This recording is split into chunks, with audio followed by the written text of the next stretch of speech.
Live में आपके साथ हूं मैं दीपा बाफिला। रणभूमि जारी है, तीसरे चरण के प्रचार का आखिरी दिन है और अब महज चंद घंटे बाकी रह गए हैं। काउंटडाउन लगातार आपको दिखा रहे हैं। घड़ी की सुई लगातार टिक टिक करके प्रचार के वक्त को कम करने में लगी है। तीसरे चरण के 16 जिलों की सभी 59 सीटों पर हमारे 59 संवाददाता हर सीट का हाल लगातार आपको दिखा रहे हैं। अब हम आपको दिखाएंगे तीसरे चरण की सबसे हॉट सीट की सियासी चाल, यानी कि करहल का कुरुक्षेत्र, जहां सपा के राष्ट्रीय अध्यक्ष अखिलेश यादव मैदान में हैं, तो वहीं अखिलेश के सामने भाजपा ने एसपी सिंह बघेल को मैदान में उतारा है। करहल में टक्कर जोरदार है, जबरदस्त है। करहल में जहां सीएम योगी आज प्रचार में दम भरने वाले हैं, तो उससे पहले कल मुलायम सिंह यादव करहल में जनसभा कर बेटे के लिए प्रचार करते हुए दिखाई दिए। उधर एसपी सिंह बघेल के प्रचार में खुद केंद्रीय गृह मंत्री अमित शाह मंच से हुंकार भरते हुए नजर आए।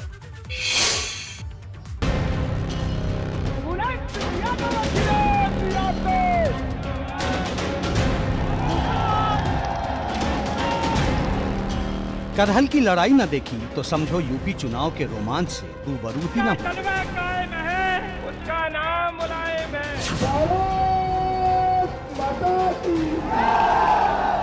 अखिलेश यादव को जिताने के लिए खुद मुलायम सिंह यादव मैदान में उतर आए, तो अमित शाह से लेकर एसपी सिंह बघेल तक ने अखिलेश पर चुभते हुए हमलों की बौछार कर दी। अब मुझे बताओ भाई, आगाज ऐसा है तो अंजाम क्या होगा? क्या होगा? कोई बाहुबली आपको परेशान कर सकता है क्या? जोर से बोलो, कर सकता है क्या? ये आजम खान कहाँ है आज? अरे जोर से बोलो, कहाँ है? अतीक अहमद कहाँ है? मुख्तार अंसारी कहाँ है? अगर सपा सरकार बनी तो जेल में रहेंगे क्या? बात उन्होंने कही थी कि हमारा कार्यकर्ता लड़ेंगे, तो भैया डिम्पल यादव यहाँ पैर छूते क्यों घूम रही हैं? धर्मेंद्र यादव यहाँ वोट मांग रहे हैं, अक्षय यादव पूर्व सांसद यहाँ वोट मांग रहे हैं। इसके अलावा पूर्व सांसद तेज प्रताप सिंह को तो ये कहा गया है कि भैया चुनाव फंस गया है, कोई भैंसिया बुकरिया और छिड़िया भी न रहने पाए, सबके पैर छू डालना। मुलायम सिंह यादव, अखिलेश यादव।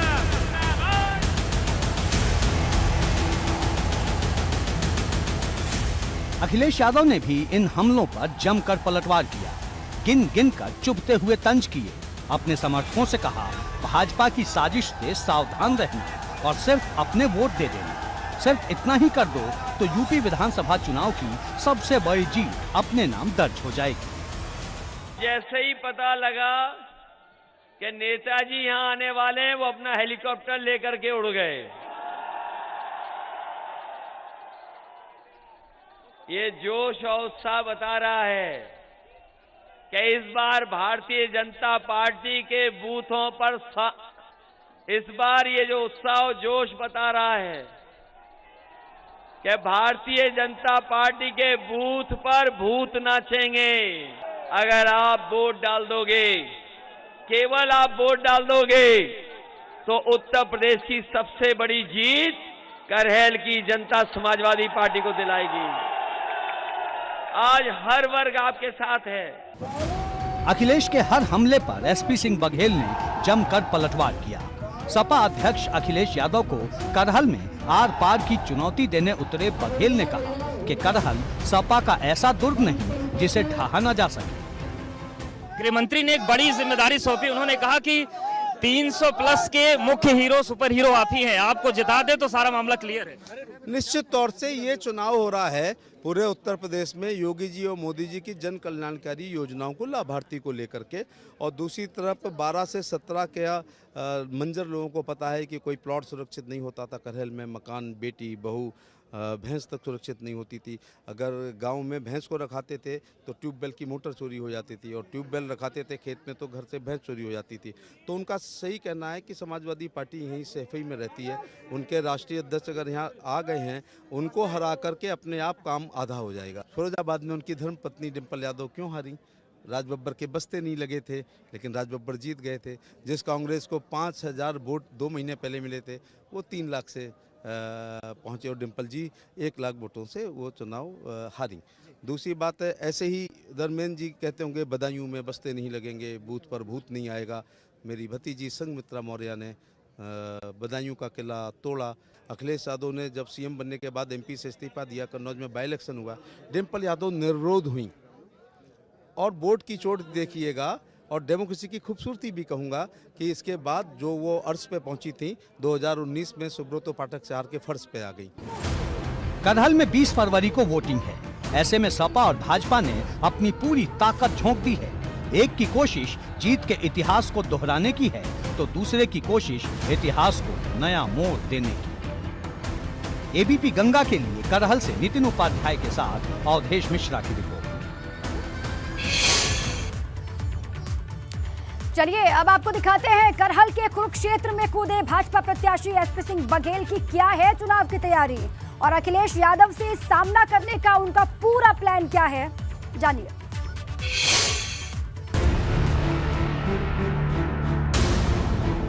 यूपी की सियासत में, यूपी में जो रणभूमि सजी हुई है, सियासी रणभूमि सजी हुई है, उसमें तमाम योद्धा डटे हुए हैं। और आज हमारे साथ जो सियासी योद्धा हैं, केंद्र सरकार में कानून राज्य मंत्री एसपी सिंह बघेल हैं, कैंपेन के लिए निकलने वाले हैं। करहल सीट से चुनाव लड़ रहे हैं, अखिलेश यादव के खिलाफ ताल ठोकी है और अब नाश्ते की टेबल पर हैं। कुछ बातें ज़रूर कर लेते हैं। आप करहल से चुनाव लड़ रहे हैं, अखिलेश यादव यहाँ से समाजवादी पार्टी के उम्मीदवार हैं। बिल्कुल बीजेपी ने एक सरप्राइज पैकेज दिया, आप अचानक से नामांकन करने पहुँच गए। मैं मिलिट्री साइंस का प्रोफेसर हूँ। युद्ध में सरप्राइज का बड़ा महत्व होता है। जैसे माओ से तुंग कहा करता था, uproar in east and attack in west, पूर्व में दहाड़ो और पश्चिम में वार करो। तो गुरिल्ला वारफेयर हमेशा सरप्राइज पे चलता है। तो ये हमारे रणनीतिकारों की कोई रणनीति रही होगी, लेकिन ये पहला टिकट है भारत की राजनीति के इतिहास में जिसमें किसी को नहीं पता चला, किसी चैनल को, आपके कॉन्टैक्ट्स होते हैं हाईकमान से, किसी अखबार को, संगठन के भी किसी आदमी को। तो इसके पीछे भी कुछ रहा होगा अखिलेश यादव जी को घेरने के लिए। तो दिन में आप निकलते हैं, फिर 8-10 जनसभाएं करते हैं डोर टू डोर के, तो सुबह नाश्ता फिर यही इसी तरीके से लेते हैं हल्का फुल्का? ये श्री गोविंद भदौरिया जी हैं, जिला पंचायत अध्यक्ष हैं, उनके निवास पे मैं रुका हुआ हूँ और यहीं पर कार्यालय है और घर की तरह रह रहे हैं। और जो भी नाश्ता रहता है हमारा मनपसंद वो करते हैं। यानी आप जब से आपने पर्चा भरा है आप आगरा नहीं गए? मैं आगरा नहीं गया। घर आपका आगरा में है, दिल्ली में आप रहते हैं, सरकारी आवास वहाँ, लेकिन पर्चा भरने के बाद आप यहीं रह रहे हैं? मैं नॉमिनेशन के बाद अगले दिन यहाँ पर आ गया था और ये भी घर है। कल एक सभा करने आत्मातपुर में गया था और लौट आया था।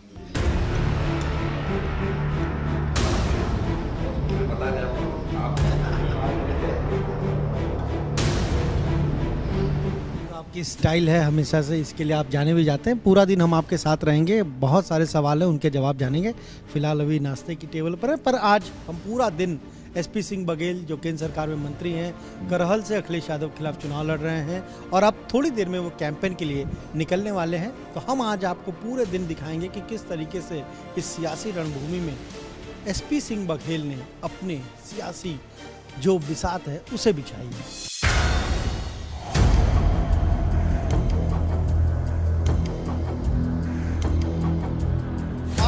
इस रणभूमि रिपोर्ट में हमारे साथ जो सियासी योद्धा हैं वो दो वजहों से खासी चर्चा में हैं। एक तो वो लोकसभा के सदस्य हैं और केंद्र सरकार में मंत्री हैं, दूसरा पूर्व मुख्यमंत्री और समाजवादी पार्टी के राष्ट्रीय अध्यक्ष और उनके जो राजनीतिक गुरु हैं उनके पुत्र के खिलाफ चुनावी मैदान में। जी हाँ, डॉक्टर एसपी सिंह बघेल केंद्र सरकार में मंत्री हैं, आज रणभूमि रिपोर्ट में हमारे साथ हैं। नाश्ते की टेबल पर भी बात हुई और अब निकल रहे हैं वो करहल, जहां से वो चुनाव लड़ रहे हैं। बीजेपी ने उन्हें उम्मीदवार बनाया है। तमाम सारे जो समर्थक हैं आप देखिए वो पहुंचे हुए हैं सुबह से ही।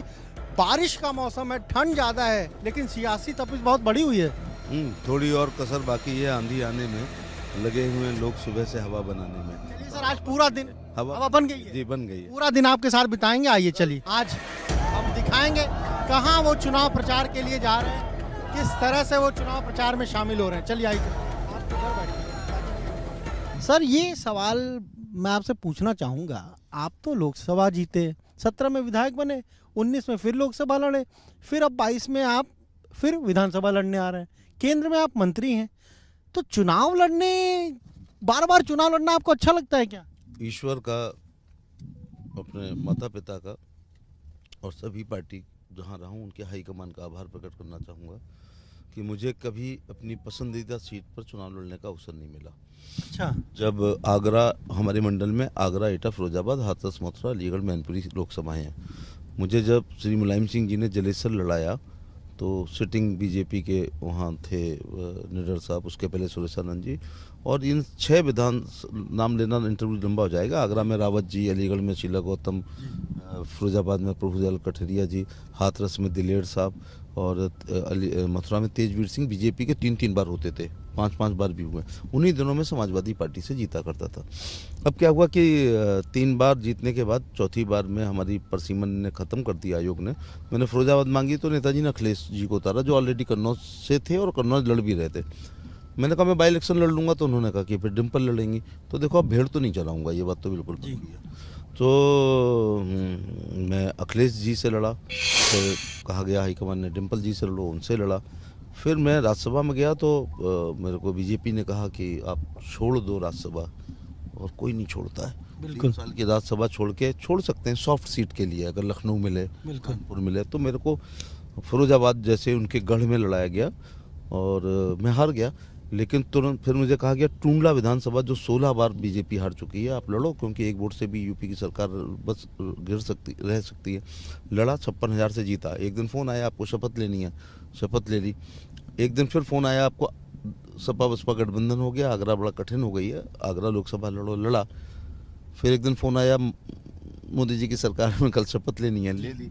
अब फ़ोन आया है कि आपको करहल लड़ना है, तो आ गया हूँ। फोन कहाँ से आया? आला कमान से, एकदम ऊपर। स्वाभाविक बात है, स्वाभाविक बात है। सब कह रहे हैं 3,70,000 के आसपास वोटर है, 1,20,000 के आसपास यादव वोटर है। तो फिर ये तो हमेशा से माना जाता है परंपरागत सीट है समाजवादी पार्टी की, और इसीलिए अखिलेश यादव यहाँ है।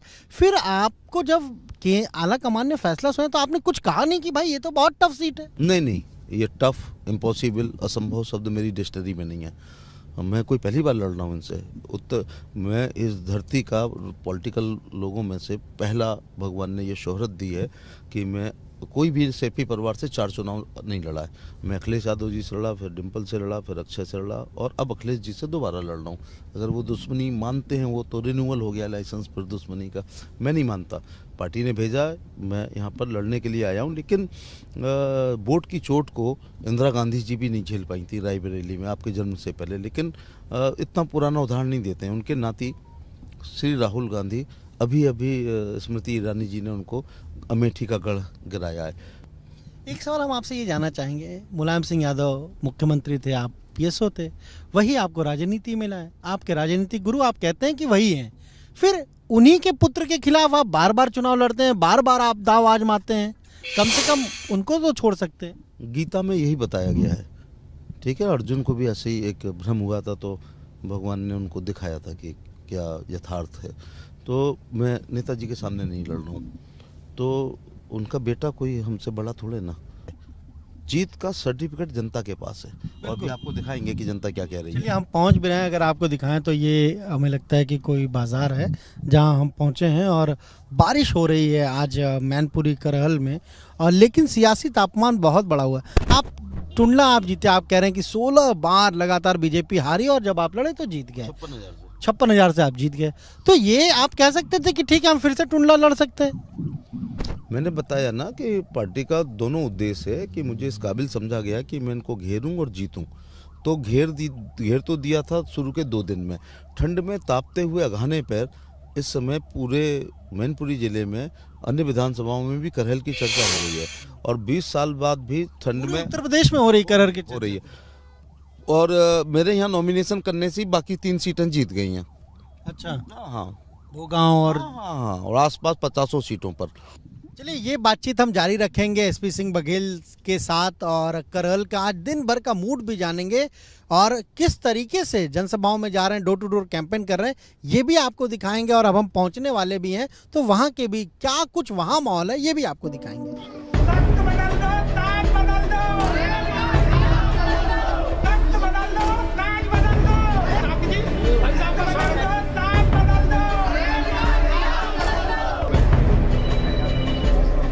के नाते 403 सीटों में सबसे अच्छी सीट को चुन लिया।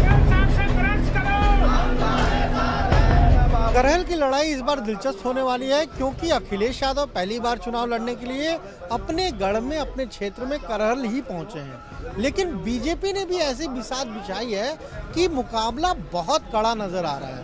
करहल में हम मौजूद हैं, तमाम सारे लोग यहाँ पर हैं और उनसे जानने की कोशिश करेंगे कि आखिर क्या कुछ करहल इस बार तय करेगा। 10 मार्च को क्या होगा करहल? भारतीय जनता पार्टी जीतेगी। अच्छा, पूर्ण बहुमत में माननीय प्रोफेसर 300 से ऊपर आ रही हैं हमारी सीटें। पूरे उत्तर प्रदेश में 300 प्लस जा रही हैं। 280 बीजेपी की आएंगी और बाकी गठबंधन की आएंगी। उनको ये मालूम नहीं है, ये बब्बर शेर मिला है। जो कहते थे एक बार 1.5 लाख से विजय हो जाएंगे, उन्हें ये मालूम है। करहल में उन्होंने मीटिंग की है, उनके घर के रामगोपाल यादव जी वोट मांग रहे हैं, धर्मेंद्र सांसद वोट मांग रहे हैं और तेज प्रताप सांसद वोट मांग रहे हैं। ये इसीलिए क्योंकि समाजवादी पार्टी का गढ़ है, ये वही जीतते आ रहे हैं। और अखिलेश यादव अगर आ रहे हैं, पार्टी के राष्ट्रीय अध्यक्ष, पूर्व मुख्यमंत्री, उनकी अपनी लोकप्रियता है, तो फिर आप कैसे दावा कर रहे हैं? आप गढ़ कैसे मानते हैं? एक बार तो यहाँ भाजपा पहले जीत चुकी है, तो अब गढ़ टूट चुका है, तो अब गढ़ कहाँ रह गया है? और पिछली बार भी जब नवाज साहब की लड़ी थी तो 70,000 वोट मिले थे। उसके बाद लोकसभा में 80,000 वोट मिले करीब। तो कहाँ से गढ़ मानते हो? कमजोर कहाँ है? हम तो मजबूत ही है ना, हमारा समीकरण भी आएंगे। अच्छा, हाँ, लोकतंत्र में किसी को गढ़ कहने का अधिकार नहीं है। बाबा साहब अम्बेडकर ने सबको वोट देने का अधिकार दिया है, कोई भी पहले तय नहीं कर सकता। सियासी लोग तो मानते हैं 403 सीटें उनके पास थी, कहीं से लड़ सकते थे, पर जो सेफ सीट है वहीं तो आए। सियासी लोग तय नहीं कर सकते, ये जनता अपना बटन दबा के तय करती है कि हमें किसको चुनना है। जब क्या था, समाजवादी सरकार में क्या होता था कि किसान जब तक अपने मोटर को रखाने जाता था खेत पे, तब तक उसे पता लगता था कि घर पर भैंस छूट गई। बेचारा इतना त्रस्त था, इतना दबा हुआ था। और अगर कुछ भी जैसे थाने में रिपोर्ट लिखाने जाता है तो उनके गुंडे पहले पहुंच जाते थे, उसके रास्ते में उसको मारते थे, धमकाते थे। इसलिए था यहाँ पहले, ये था पहले। अब परिवर्तन होगा, पूरा परिवर्तन है और रहेगा। बिल्कुल। इधर आप देखिए, एसपी सिंह बघेल ये अपना कैंपेन कर रहे हैं। ये सोथरा बरनाहल गांव है, वहां पर पहुंचे हुए हैं और तमाम सारे लोग।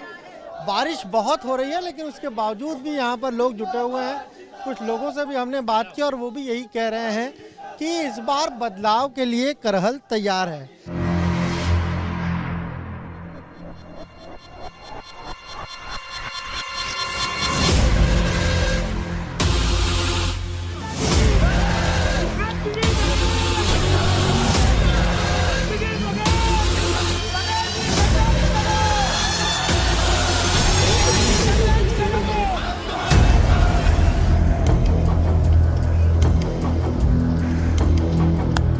मैनपुरी में तीसरे चरण में यानी 20 फरवरी को जो है वो वोट डाले जाएंगे और केंद्रीय मंत्री और बीजेपी के जो प्रत्याशी हैं एसपी सिंह बघेल, वो लगातार चुनावी कैंपेन कर रहे हैं। करहल में ही उन्होंने डेरा डाला हुआ है। बारिश हो रही है, मौसम ठीक नहीं है, ख़राब है, लेकिन लगातार जनसभाएं कर रहे हैं और हम साथ साथ आज पूरे दिन।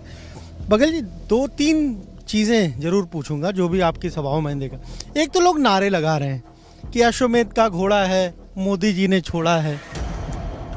नारे जो होते हैं ना वो समसामयिक होते हैं। मेरी पर्सनैलिटी पर सूट नहीं करता तो ये नारा नहीं लगता। एक और शायद और कोई सुना है मैंने कि जिसने डाली नाक में नकेल, उसका नाम एसपी सिंह बघेल। अगर हम मरगिल्ला टाइप के कैंडिडेट होते ना, यहीं का शब्द है ये मरगिल्ला, तो भी नारा नहीं लगता। और एक नारा और लग रहा है, काय पड़े हो चक्कर में, करहल आ गई टक्कर में। चलिए अब आपको सीधे लिए चलते हैं मैनपुर, वहां से आ रहे हैं सीएम योगी आदित्यनाथ। क्या कुछ कह रहे हैं, सुनाते हैं आपको। सपा बसपा सपा की सरकारों ने उस उत्तर प्रदेश की वह दुर्गति कर दी कि उत्तर प्रदेश के नौजवानों के सामने अपनी स्वयं की पहचान का संकट आ खड़ा हुआ।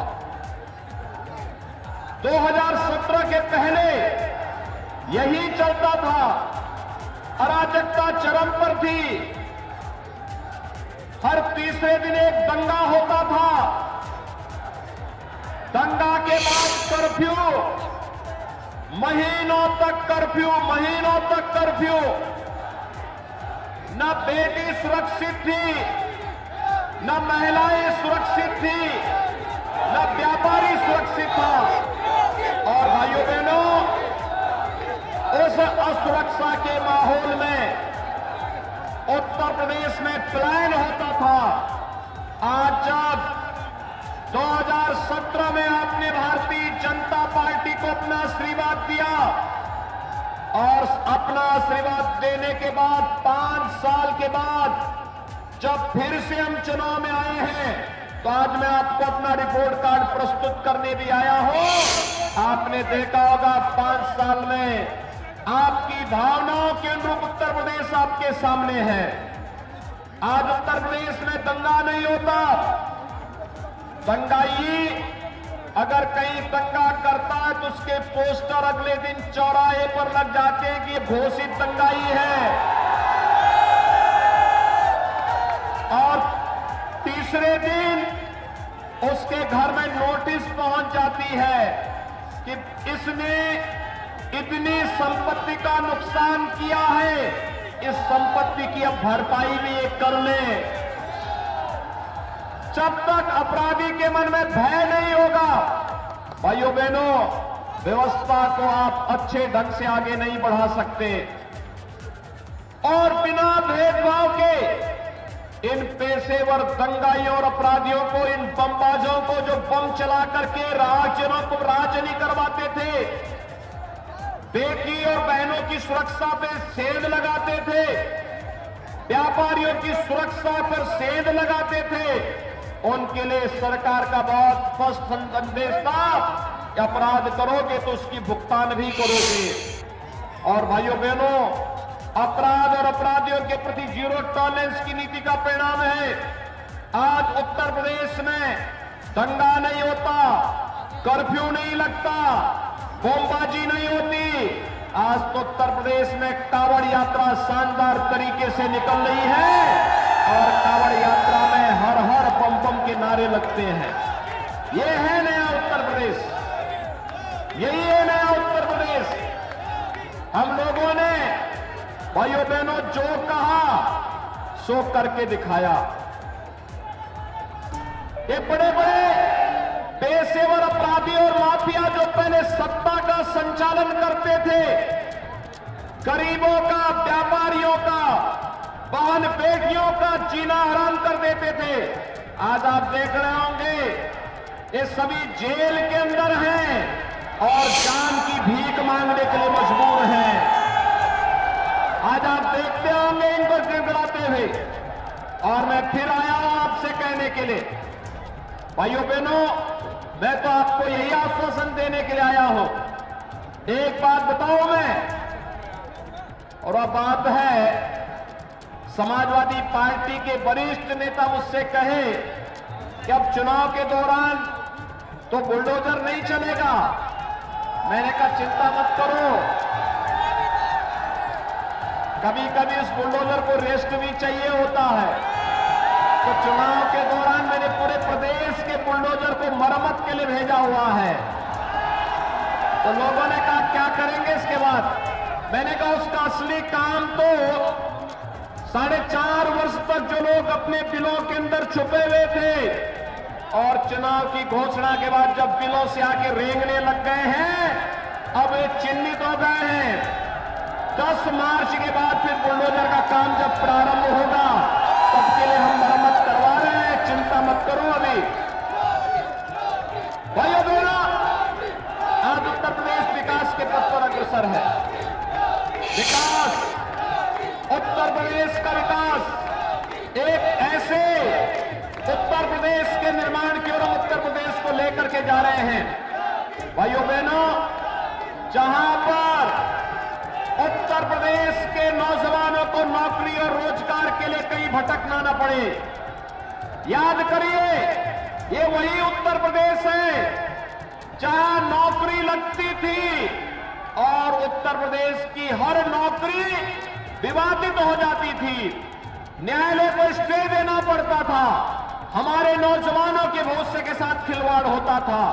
हमने 5 लाख सरकारी नौकरी बिना भेदभाव के दिए हैं, बिना चेहरा देखे हुए देख दिए हैं, जिससे हमारा उत्तर प्रदेश का नौजवान नौकरी पाएगा।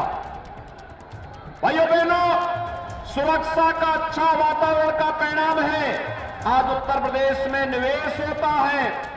और यही नहीं, उत्तर प्रदेश में पर्यटन को बढ़ावा देने का परिणाम भी आज हम सबके सामने है। आज भव्य कुंभ दिव्य कुंभ होता है, आज अयोध्या में दीपोत्सव का आयोजन होता है, आज बरसाना और वृंदावन में रंगोत्सव का कार्यक्रम होता है। और यही नहीं, हमने पिछली बार कहा था ना कि अयोध्या में राम मंदिर हम ही बनाएंगे। भाइयों बहनों, याद करिए 5 अगस्त 2020 कोरोना कालखंड भी अयोध्या में राम मंदिर निर्माण का मार्ग अवरुद्ध नहीं कर पाया। अयोध्या में भगवान राम का भव्य मंदिर के निर्माण का कार्य प्रारंभ हो चुका है।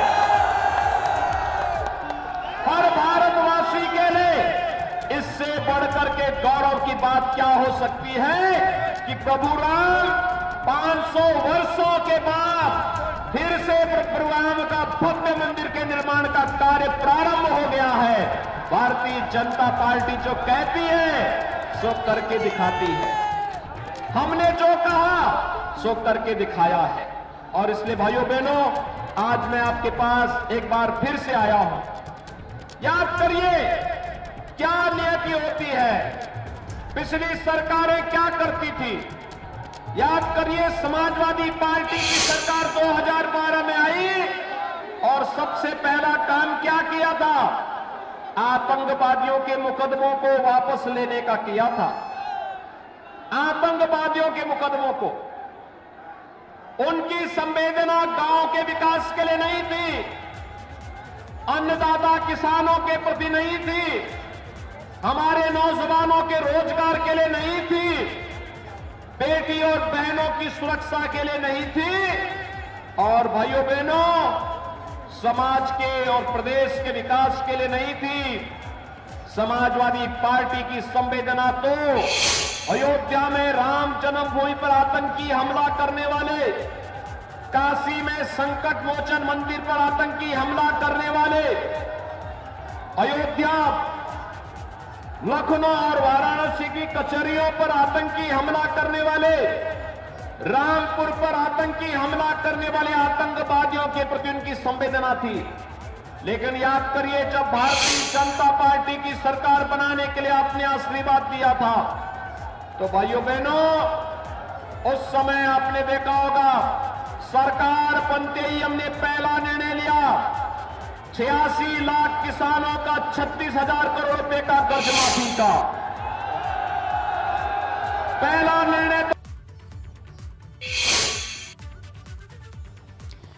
सीएम योगी आदित्यनाथ को आप सुन रहे थे, मैनपुरी में उनकी मौजूदगी है, संबोधित कर रहे हैं वो जनसभा को और साथ ही अपने पार्टी के पक्ष में माहौल भी तैयार करने के लिए पहुंचे। आज आखिरी चुनाव का रण चल रहा है तीसरे फेज के लिए। शाम को 6 बजे तक प्रचार कर पाएंगे, उसके बाद लग जाएगा विराम। को डार्क जोन बना दिया था समाजवादी पार्टी और बहुजन समाजवादी पार्टी ने। उन क्षेत्रों में फिर से ट्यूबवेल के कनेक्शन देने के साथ साथ किसानों को भी अनवरत बिजली की व्यवस्था देने की कार्रवाई प्रारंभ की थी।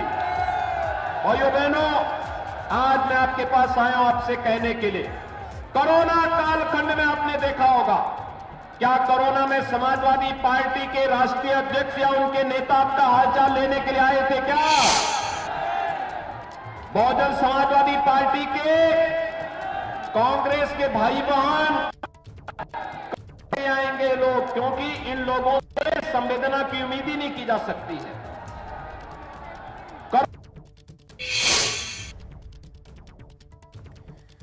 तो लगातार विपक्ष पर हमलावर दिखाई दे रहे सीएम योगी आदित्यनाथ, समाजवादी पार्टी हो या फिर बहुजन समाज पार्टी हो, सभी को आड़े हाथ लेते हुए सीएम योगी। और साथ ही वो कह रहे हैं कि उत्तर प्रदेश के विकास के लिए अगर किसी ने काम किया है तो वो है बीजेपी की सरकार जब से आई है। पिछले 5 सालों में विकास के तमाम काम हुए हैं उत्तर प्रदेश में। एक बार फिर से मौका मिलेगा, जो काम रह गए हैं उनको भी पूरा किया जाएगा। और साथ ही अलग अलग मसलों को लेकर वो किस तरीके से घेर रहे हैं विपक्ष को, वो भी आप समझिए। मैनपुरी की करहल सीट जहां से दावेदारी अखिलेश यादव की है और वहां से एसपी सिंह बघेल मैदान में, लेकिन इस वक्त ये तस्वीर आपको मैनपुरी की हम दिखा रहे हैं जहां पर मौजूद है सीएम योगी।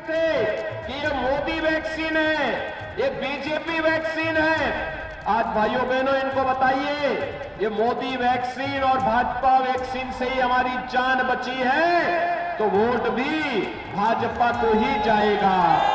बोलेंगे ना? तैयार है बोलने के लिए? और भाइयों बहनों, फ्री में वैक्सीन, सबको वैक्सीन के साथ आज आप देख रहे होंगे डबल इंजन की सरकार है, डबल डोज राशन का मिल रहा है कि नहीं मिल रहा है? मिल रहा है ना? इसमें कोई भेदभाव तो नहीं हो रहा है ना? और इस समय तो हम लोग अपने युवाओं को टैबलेट और स्मार्टफोन भी दे रहे हैं। 1 करोड़ नौजवानों को प्रदेश में वर्तमान में टैबलेट और स्मार्टफोन दिया जा रहा है। सपा बसपा ने विरोध किया है, लेकिन भाइयों बहनों हमने तय किया है जितना विरोध करेंगे इसकी संख्या बढ़ाएंगे। हमने तय किया अभी 1 करोड़ लोगों को, 1 करोड़ नौजवानों को बांट रहे हैं। 10 मार्च के बाद आने दीजिए डबल इंजन की सरकार को, इसको 2 करोड़ नौजवानों तक पहुंचाने का काम करेंगे। और 2 करोड़ नौजवानों तक ही पहुंचाएंगे नहीं, टैबलेट और स्मार्टफोन का खर्चा भी मां बाप पर नहीं आने देंगे। इसका खर्चा भी डबल इंजन की सरकार उठाएगी। डिजिटल एक्सेस का खर्चा भी सरकार उठाएगी। हमारा नौजवान ऑनलाइन एग्जामिनेशन के साथ साथ ऑनलाइन एजुकेशन और कंपटीशन की अपनी तैयारी कर सके। हमारा नौजवान और मैनपुरी का नौजवान भी, इटावा का नौजवान भी स्मार्ट बन सके। ये स्मार्टनेस अब केवल एक परिवार तक नहीं, बल्कि यहां का बच्चा बच्चा स्मार्ट बने और देश के निर्माण में अपना योगदान दे, इसके लिए सरकार ये कार्य करना चाहती है। और भाइयों बहनों, इसीलिए आज मैं आपके पास आया हूं आपसे नोट करने के लिए। आपने ठाकुर जयवीर सिंह जी के कार्य को देखा है ना, बहुत अच्छे ढंग से इन्होंने जब भी जो दायित्व दिया निर्वहन किया। और इनके द्वारा फिरोजाबाद में 5 के 5 सीटें भारतीय जनता पार्टी को जिताई जा रही हैं। इटावा में सभी सीटों पर भारतीय जनता पार्टी जीत रही है। तो मैनपुरी में भी 4 सीट पर भारतीय जनता पार्टी को जीतना चाहिए ना। मैं यहां के बाद अभी करहली जा रहा हूं और यही बांके बिहारी लाल ने भी यही मुझसे आदेश किया है कि मैनपुरी के बाद करहल चले जाएंगे तो 4 सीट भारतीय जनता पार्टी की। सहमत है ना भाइयों बहनों? मैं आपको आश्वासन देने के लिए आया हूं। देखो, भारतीय जनता पार्टी जो करती है सो कर कहती है, जो करके दिखाती है। और भाइयों बहनों, हमने जाति के नाम पर नहीं, मत और मजहब के नाम पर नहीं, हम तो राष्ट्रवाद के आधार पर और सबका साथ, सबके विकास के आधार पर समान रूप से योजनाओं का लाभ भी देते हैं और विकास में कोई भेदभाव नहीं करते हैं। समान रूप से सबका साथ, सबके विकास की भाव के साथ काम कर रहे हैं। आप सभी भारतीय जनता पार्टी के हमारे दोनों प्रत्याशी श्री राम नरेश अग्निहोत्री जी और श्री जयवीर सिंह जी को पूरा समर्थन दे रहे हैं ना? पूरा आशीर्वाद देंगे? जहां तक मेरी आवाज जा रही है सभी लोग सहमत हैं? दोनों हाथ ला करके मेरे साथ बोलेंगे, भारत माता की, भारत माता की, भारत माता की।